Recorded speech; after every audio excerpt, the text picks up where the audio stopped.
بزرگوں نے فرمایا کہ جو شخص ہر شب جمعہ اور جمعرات کی درمیانی رات یہ درود شریف پابندی سے کم از کم ایک مرتبہ پڑھے، موت کے وقت سرکار مدینہ صلی اللہ تعالیٰ علیہ وسلم کی زیارت کرے گا، اور قبر میں داخل ہوتے وقت بھی یہاں تک کہ وہ دیکھے گا کہ نبی پاک علیہ الصلوۃ والسلام اسے قبر میں اپنے رحمت بھرے ہاتھوں سے اتار رہے ہیں۔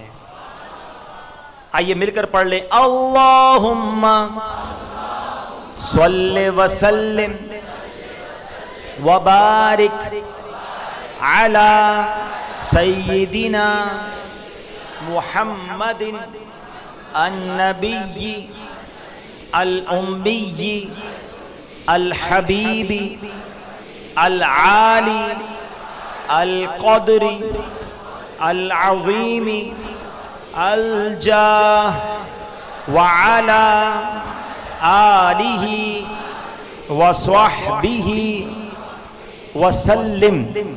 حضرت انس رضی اللہ تعالیٰ عنہ سے روایت ہے کہ تاجدار مدینہ صلی اللہ تعالیٰ علیہ وسلم نے فرمایا، جو شخص یہ درود پاک پڑھے اگر کھڑا تھا تو بیٹھنے سے پہلے اور بیٹھا تھا تو کھڑے ہونے سے پہلے اس کے گناہ معاف کر دیے جائیں گے۔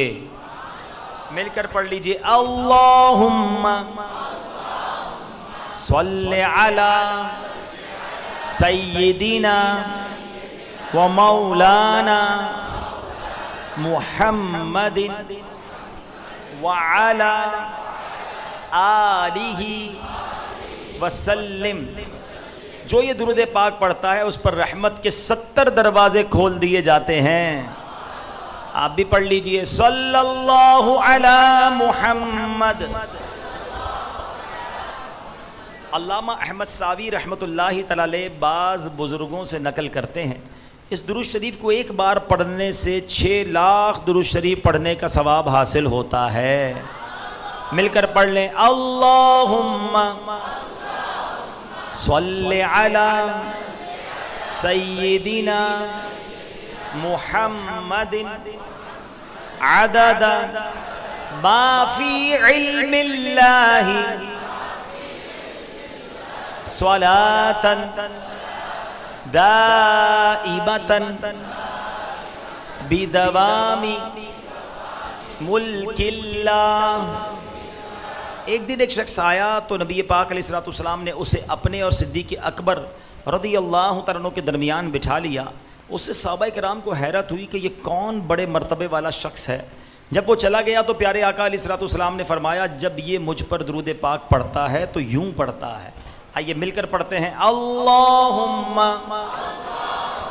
صلی علی محمد کما تحب وترضى لہ۔ شافع امم صلی اللہ تعالیٰ علیہ وسلم کا فرمان معظم ہے، جو شخص یوں درود پاک پڑھے اس پر میری شفاعت واجب ہو جاتی ہے۔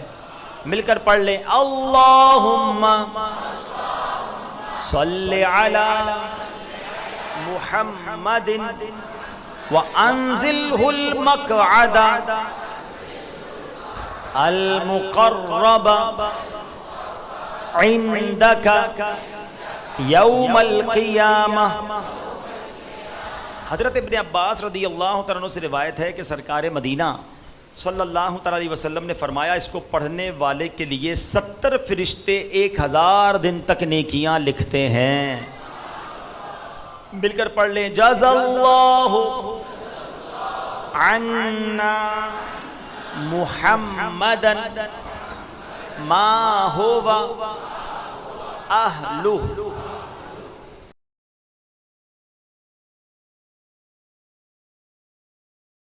حدیث پاک میں قیامت قائم ہونے سے پہلے کی ایک نشانی بتائی گئی ہے جس کا تعلق دریائے فرات سے ہے۔ دریائے فرات ایک بڑا تاریخی دریا ہے، اور یہ دریا ایک روایت کے مطابق جنت سے جاری ہوتا ہے۔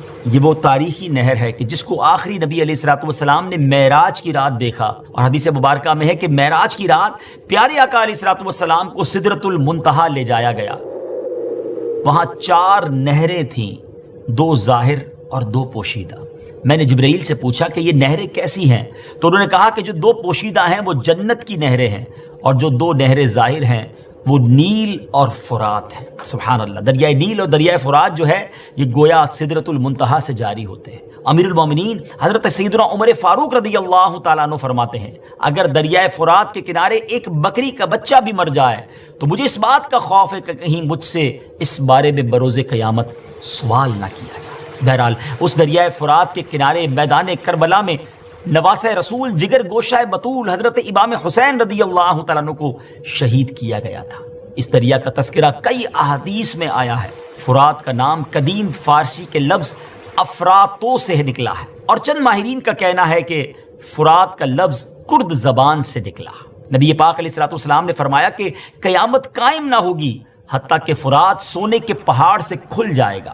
اس پر لوگ آپس میں جنگ کریں گے، یعنی فرات کا پانی خشک ہو جائے گا اور اس کی تہہ میں سونا چاندی کا خزانہ ظاہر ہو جائے گا، اور اس سونے کو حاصل کرنے کے لیے، اس کا مالک بننے کے لیے سلطنتیں جنگ کریں گی، عوام لڑیں گے. یعنی سیدھے الفاظ میں کہا جائے تو وہ سونا کیا ہوگا؟ جنگ و جدال کی جڑ اور ہلاکت کا سبب ہوگا. اس لڑائی کے نتیجے میں پیارے آقا علیہ الصلوۃ والسلام نے فرمایا ہر 100 میں سے 99 آدمی، جی ہاں 99 لوگ قتل ہو جائیں گے. اٹ مینز 99% لوگ جو اس لڑائی میں ہوں گے وہ مارے جائیں گے. ہر شخص یہی کہے گا کہ شاید میں ہی وہ ہوں جو نجات پا جائے. اس لڑائی جھگڑے سے بچنے کا طریقہ نبی پاک علیہ الصلوۃ والسلام نے ہمیں یہ بتایا کہ قریب ہے کہ فرات سونے کے خزانے سے کھل جائے تو جو وہاں حاضر ہو وہ اس میں سے کچھ نہ لے، یعنی اس سونے چاندی سے دور بھاگے، وہاں ٹھہرے بھی نہیں، کیونکہ اس پر بڑی لڑائی اور عام قتل و غارت گری ہوگی. نیز اس خزانے کے لینے سے عذاب الہی نازل ہوگا، بلائیں آئیں گی. یہ مال، یہ سونا، یہ چاندی خزانہ قارونی کی طرح منحوس ہوگا اور اس سے نفع لینا درست نہ ہوگا. حدیث پاک میں آتا ہے کہ رسول اللہ صلی اللہ تعالیٰ علیہ وسلم نے فرمایا اس کی قسم جس کے قبضے میں میری جان ہے کہ دنیا ختم نہ ہوگی حتیٰ کہ ایک آدمی قبر پر گزرے گا تو وہ وہاں لوٹے گا اور کہے گا کہ ہائے کاش اس قبر والے کی جگہ میں ہوتا. یعنی اس وقت دنیا میں فتنے اور آفتیں، بلائیں اس قدر ہوں گی کہ لوگ زندگی پر موت کو ترجیح دیں گے اور قبر کو دیکھ کر تمنا کریں گے کہ اس قبر میں ہم دفن ہو چکے ہوتے. یعنی دریائے فرات یہ کوئی عام دریا نہیں ہے ناظرین، بلکہ دریائے فرات جنتی دریا ہے اور قرب قیامت میں سے دنیا سے اٹھا لیا جائے. ہم بس اللہ تبارک و تعالیٰ کی پناہ مانگتے ہیں کہ اللہ پاک ان فتنوں سے ہمیں بچائے، دین اسلام پر استقامت عطا فرمائے، اور جب موت کا وقت آ جائے تو رب کریم ہمیں ایمان پر ہی موت عطا فرمائے. نقصان ہے مگر وہی نیکی گناہ بن جائے. میں تو مارا گیا نا، کتنا بڑا لاس ہو گیا. ٹرائی ٹو انڈرسٹینڈ، یہ سمجھنا ہوگا مجھے اور آپ کو کہ ریاکاری ہے کیا. تو ریاکاری کیا ہے؟